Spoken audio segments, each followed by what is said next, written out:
How exactly does Marvel Studios intend to introduce Robert Downey Jr. as Doctor Doom in Avengers Doomsday and then lead into Avengers Secret Wars? Well, a brand new report has shed light on just what exactly they're going to be doing, and if this turns out to be true, we are entering Battleworld. Okay, say it with me everybody, take this with a grain of salt. Okay, so this report is coming at us from multiple insiders and scoopers. The one I've been able to track it down to, at least I think, is the original source. Again, take it with a grain of salt, but my time to shine. So, the record here is spotty at best. But we recently talked about the whole idea of Battleworld, films and content set within it, and how they might approach that whole concept. Well, my time to shine is saying, and this is what they said, and I quote, "Doom isn't truly evil. He believes he's saving the multiverse from incursions. According to his twisted logic, the only way for the multiverse to survive is to unify all universes in one place, Battleworld, under his rule.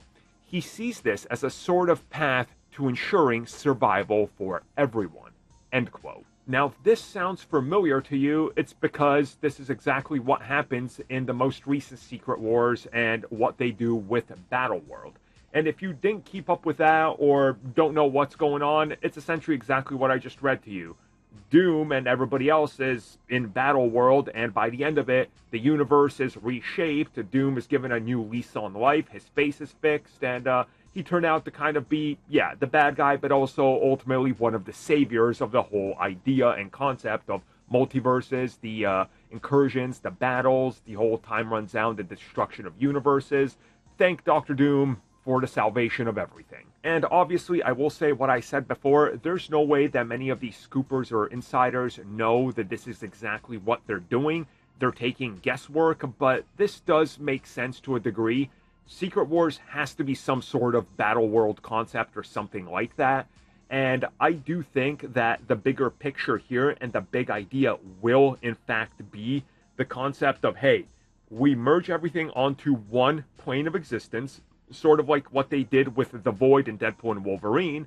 And now you're going to have all sorts of regions, territories occupied by everything Marvel ever. So do you want to see the Inhumans from the TV series?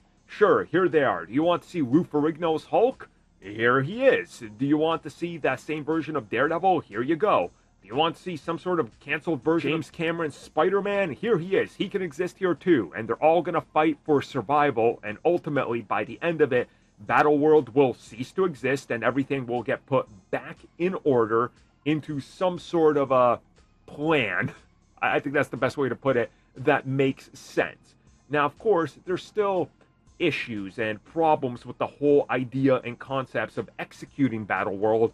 It's such a huge scale thing that this, if it turns out to be true, is going to truly be the most expensive film ever made. Like, Secret Wars is going to dwarf all the other Avengers films combined just by production budget. So we're going to have to wait and see whether this turns out to be true or not, but the concept of Battleworld is definitely the thing that needs to happen. And as I said before, do you guys remember when they first announced we're getting Kang Dynasty and Secret Wars and there were supposed to be films in the middle? I literally said, yeah, those are going to be Battleworld films. That's the only thing that makes sense. And we keep hearing that's the plan, so let's hope so.